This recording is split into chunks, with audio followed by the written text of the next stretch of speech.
Buenas tardes, profesores y estudiantes de la educación de jóvenes y adultos.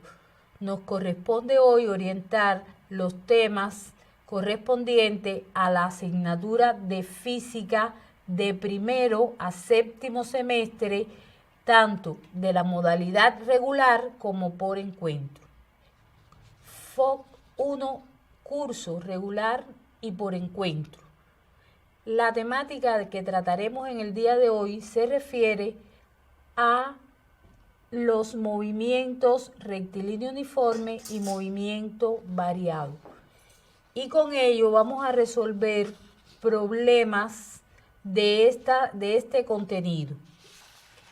Para ello, lo primero que vamos a hacer es ver las ecuaciones fundamentales de este movimiento. No quiere decir que sean las únicas ecuaciones, porque se pueden despejar, buscar otra combinación de ecuaciones, pero las principales que tenemos aquí para el movimiento rectilíneo uniforme es la velocidad en la cual este movimiento, la velocidad permanece constante durante todo el movimiento, y el desplazamiento con sus correspondientes unidades, como podemos ver en la gráfica que aparece a continuación.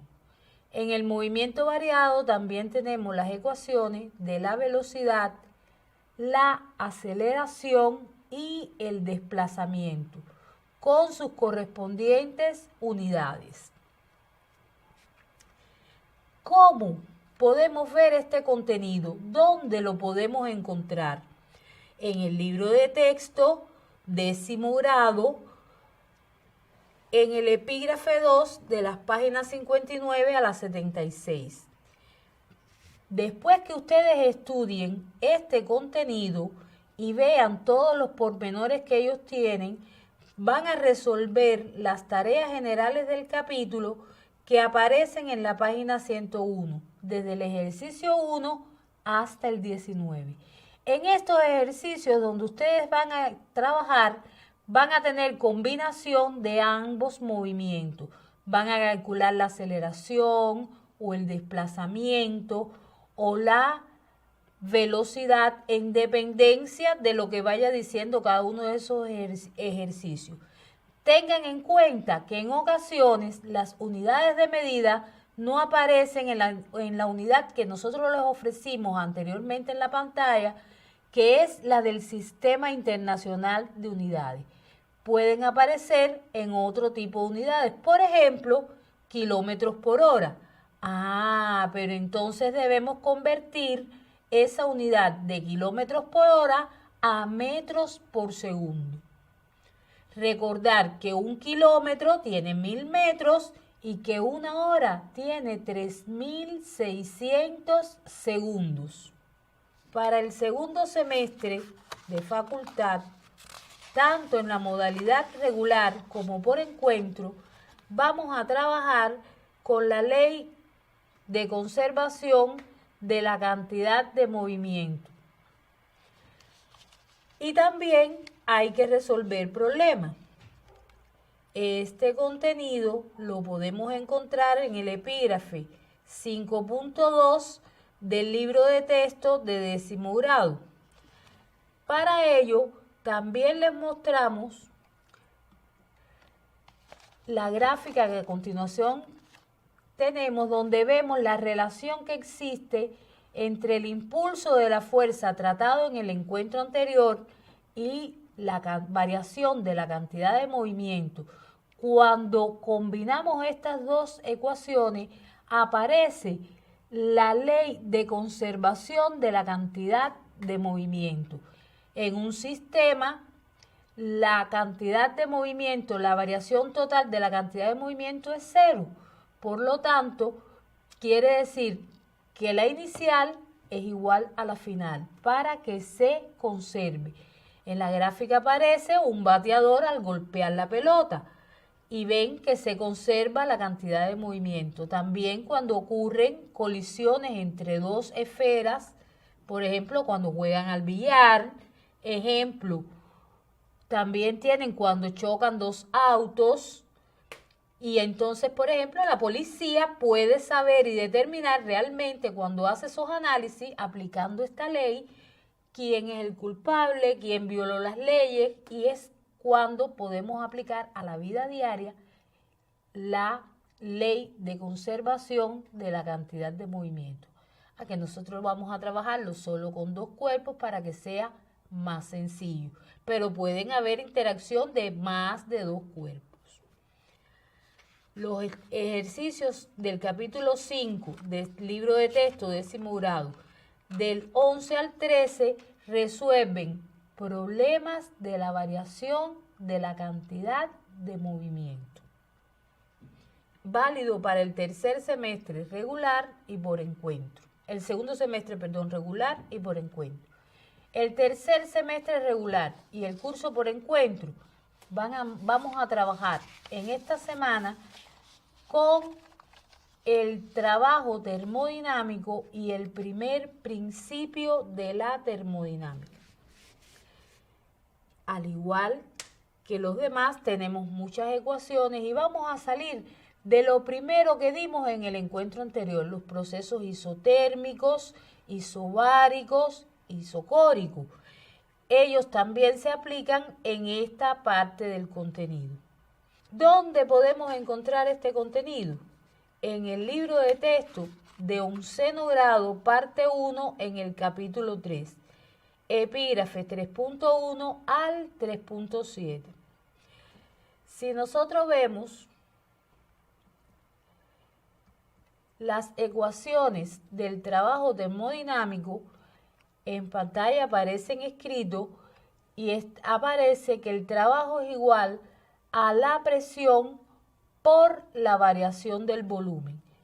Por lo tanto, si nosotros vemos y aplicamos los procesos termodinámicos que dimos en la clase anterior a este contenido, vamos a ver que en un proceso isobárico el trabajo me puede dar de una forma o de otra en dependencia cómo varía el volumen de este gas ideal que nosotros tenemos, que es con lo que estamos trabajando.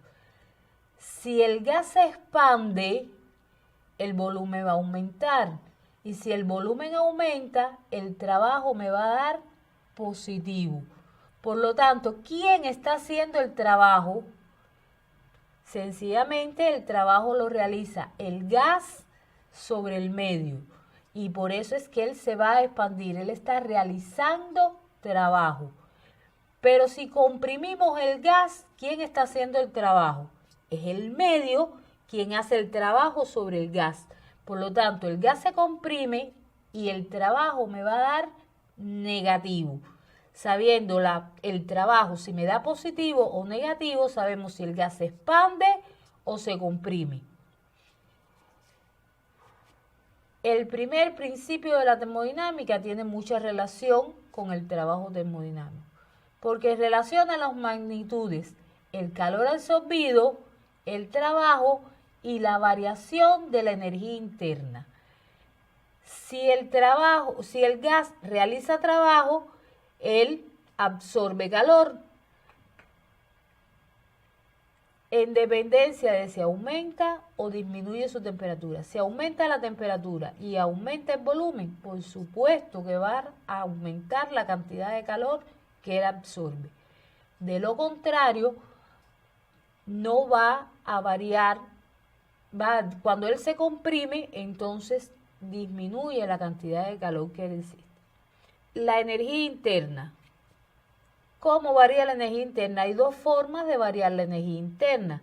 Una es realizando trabajo y la otra es absorbiendo o cediendo calor.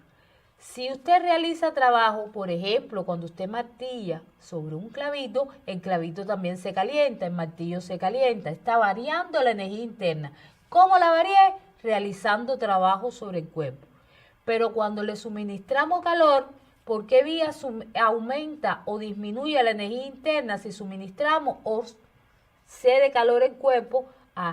Por la vía del aumento o la variación de la temperatura. Por tanto, hay 2 vías para variar la energía interna del cuerpo. O se suministra calor o se realiza trabajo sobre el medio. En el invierno, cuando hace mucho frío, nos frotamos las manos. ¿Y nos frotamos las manos para qué? Para que se nos caliente. Esa es una vía de variar la energía interna. La ecuación del primer principio de la termodinámica nos relaciona la cantidad de calor absorbida o cedida por un cuerpo con el trabajo realizado sobre él y con la variación de la energía interna de ese mismo gas que tenemos ahí. Pero si el gas, el trabajo realizado y la energía interna son iguales, pero de signo contrario, ¿qué va a dar con la cantidad de calor absorbida? Nos va a dar 0. Y entonces aparece un nuevo proceso termodinámico que son los procesos adiabáticos, que son aquellos en los cuales no hay intercambio de calor entre el cuerpo y el medio ambiente. Si el gas se expande, o sea que el trabajo es positivo, lo que va a hacer es disminuir la temperatura del gas. Pero si el gas se comprime, él lo que va a hacer es aumentar su temperatura. Eso ocurre con procesos en los cuales no hay intercambio de calor entre el gas y el medio ambiente, que son los procesos adiabáticos. En los epígrafes que le marcamos están bien descritos cómo ocurren los procesos adiabáticos, qué relación hay entre el resto de los procesos termodinámicos y la cantidad de calor absorbida en el primer principio de la termodinámica. Los invitamos a que busquen de la vida real, de la vida que estamos viviendo siempre, cómo se ponen de manifiesto este proceso adiabático. Que seguro que van a encontrar algunos procesos en los cuales van ustedes a ver que en lo más insospechado que ustedes tengan está presente el proceso adiabático. Pueden realizar las tareas de la página 68 y 69 de su libro de texto, los ejercicios del 1 al 16. Vamos a pasar al cuarto semestre, curso por encuentro, en el cual vamos a tratar el tema del campo magnético de diferentes configuraciones con corriente. Es importante conocer que vamos a modelar cómo es el campo magnético en diferentes conductores con corriente. Vamos a trabajar un conductor rectilíneo, un conductor circular y un solenoide, o sea, una bobina. Para ello, este contenido lo vamos a poder encontrar en el libro de texto de 11º grado, segunda parte, capítulo 7, a partir de la página 214. Y los problemas que vamos a resolver están en la página 6 de este propio libro de texto. Como podemos ver en la gráfica, vamos a aplicar la regla de la mano derecha para determinar las líneas de fuerza del campo magnético o el sentido de la corriente en los conductores con corriente. Por ejemplo, en un conductor rectilíneo, ¿qué es lo primero que tenemos que hacer? La mano se pone de forma tal que el dedo pulgar forme ángulo de 90 grados con los restantes dedos. De forma tal que el pulgar me va a indicar el sentido de la corriente y los 4 dedos en su rotación nos va a dar el sentido de las líneas de fuerza del campo magnético. Y se representan las líneas de fuerza. En ocasiones, en el plano, vamos a ver que no siempre podemos representarlo de forma de plano y buscamos sistema de convenio de signos. porque en ocasiones vemos que está entrando o está saliendo y no lo podemos hacer.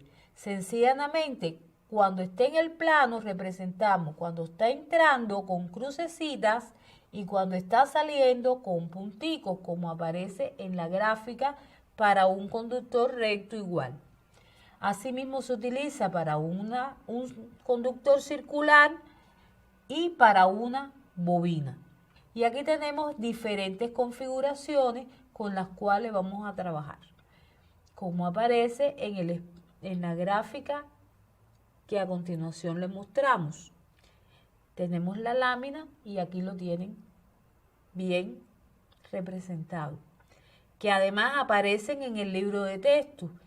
Aquí tenemos conductores rectos, pero aparece la bobina y aparece el círculo en el libro de texto en las páginas que anteriormente les mencionamos, de la página 214 hasta la 216. Aparecen muy bien representadas las gráficas en ese libro. Para el cuarto semestre regular, ya entonces tenemos otro contenido. Vamos a trabajar en el cuarto semestre regular con el libro de texto 10º grado y aquí también trabaja el quinto semestre por encuentro. No es solo para el cuarto regular, sino también para el quinto semestre por encuentro, en el cual van a dar las oscilaciones y las ondas mecánicas. En el caso del sexto semestre va a trabajar las propiedades de las ondas mecánicas. Propiedades de las ondas mecánicas, que lo podemos encontrar en el libro de texto de 10º grado, epígrafe 7.3, 7.4, de la página 294 a la 299, con los ejercicios que tienen que trabajar. Ahora vamos a orientar el cuarto semestre regular y el quinto por encuentro, donde vamos a trabajar el contenido referente al sistema masa-resorte y péndulo simple. Un sistema masa-resorte muy aplicado en la vida. Los amortiguadores de los automóviles, ese bolígrafo que usted tiene dentro de ese muellecito que tiene dentro de su bolígrafo, siempre que tengamos un resorte, ya aquí vamos a tener un sistema masa-resorte. Y por lo tanto vamos a estudiar cómo se comportan estos sistemas oscilantes.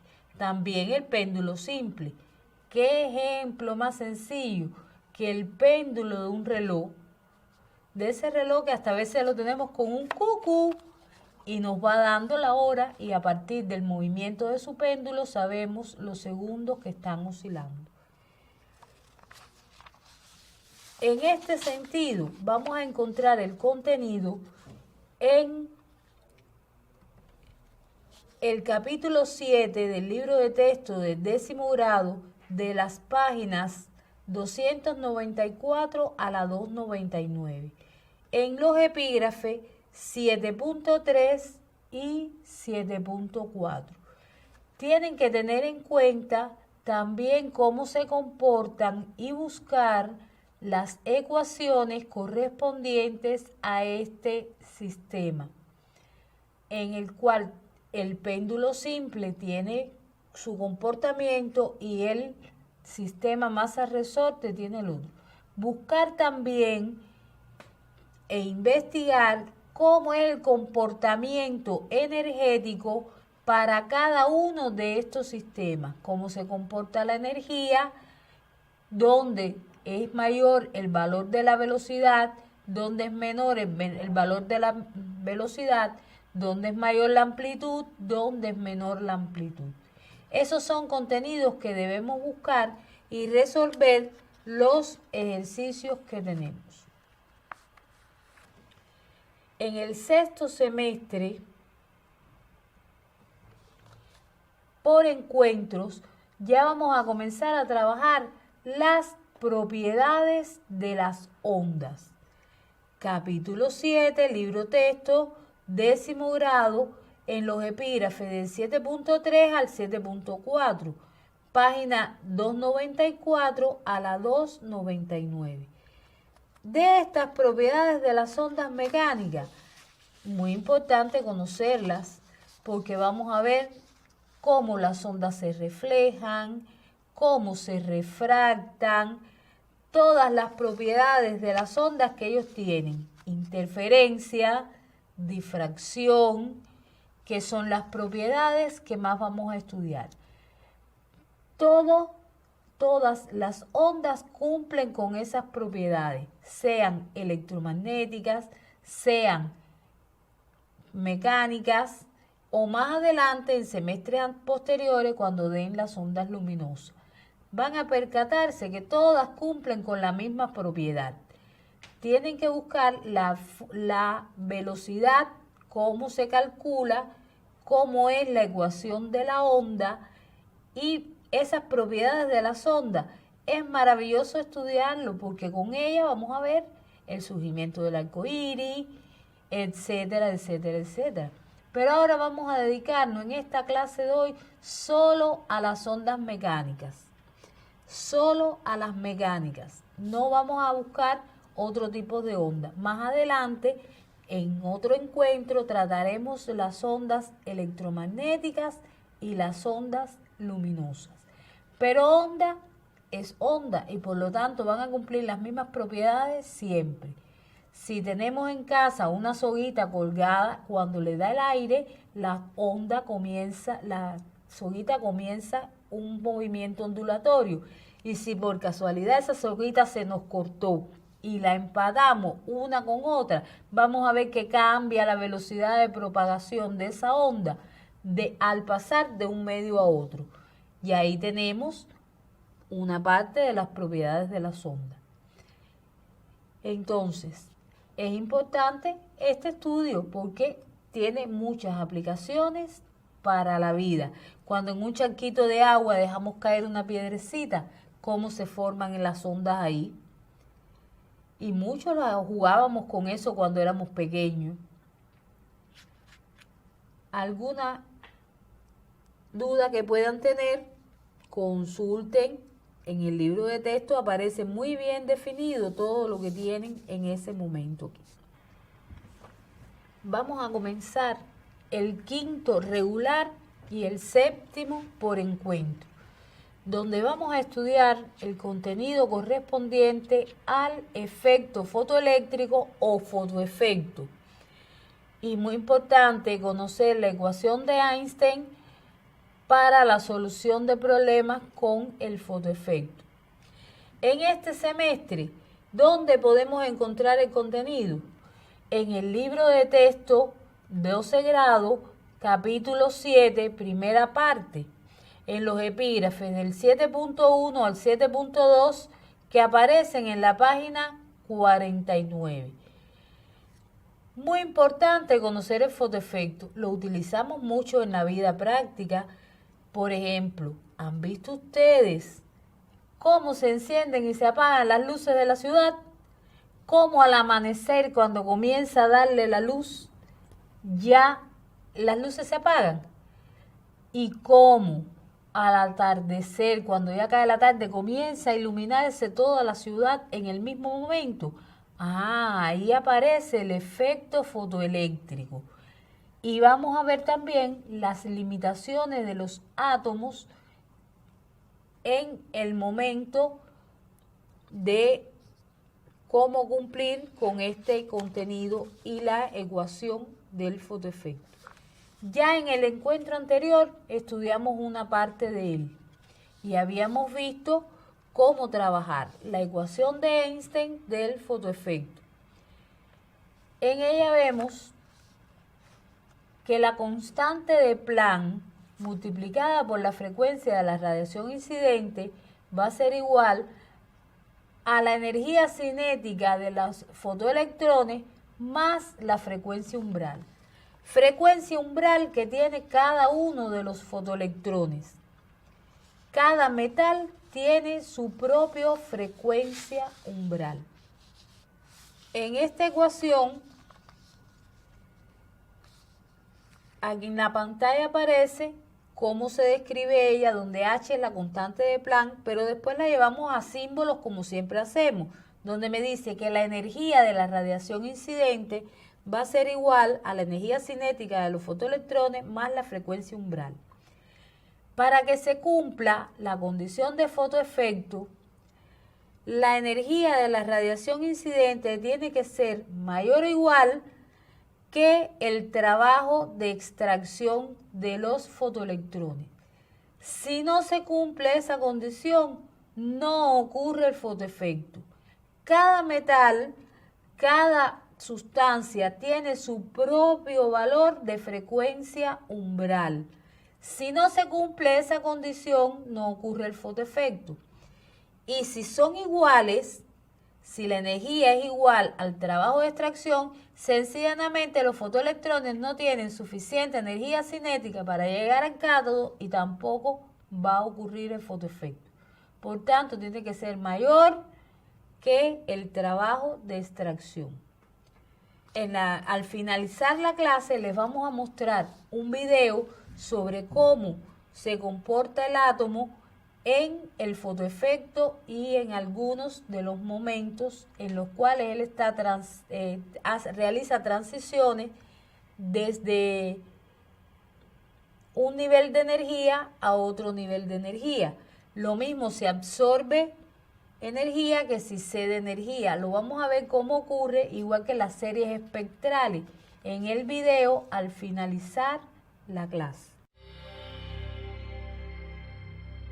¿Alguna vez te has preguntado por qué las estrellas brillan tanto y el Sol produce tanta luz y calor? Esto sucede porque cada estrella es un reactor atómico gigantesco que libera la energía de su núcleo. La energía nuclear es la que alumbra el cielo.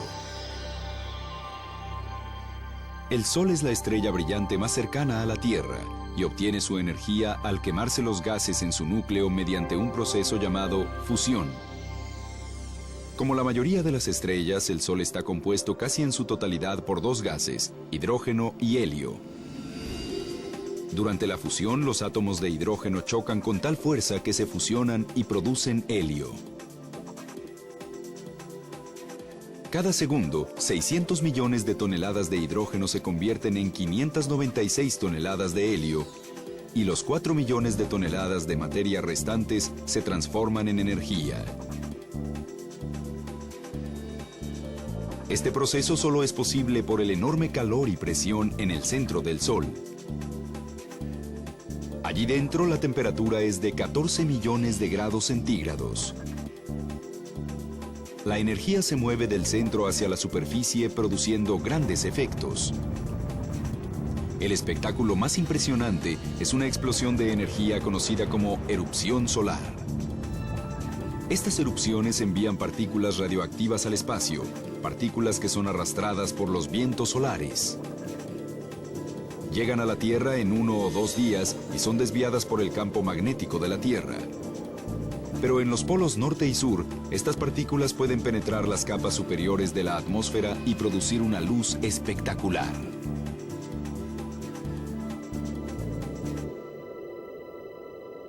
Este fenómeno se llama aurora.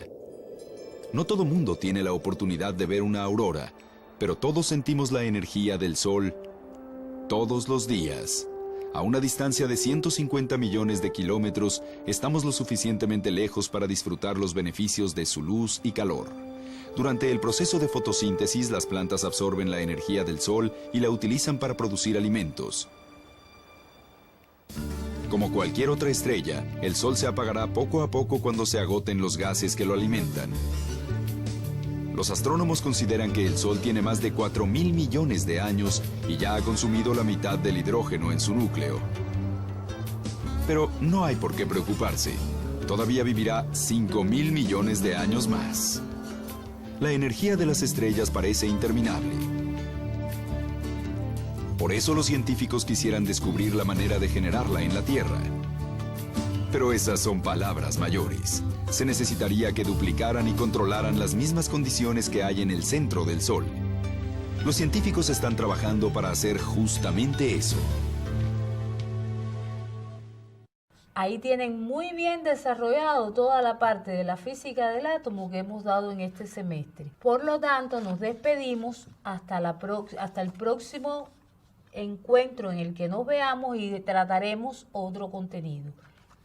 Y recuerden, manténganse en casa, estudien y prepárense para poder vencer todos los contenidos.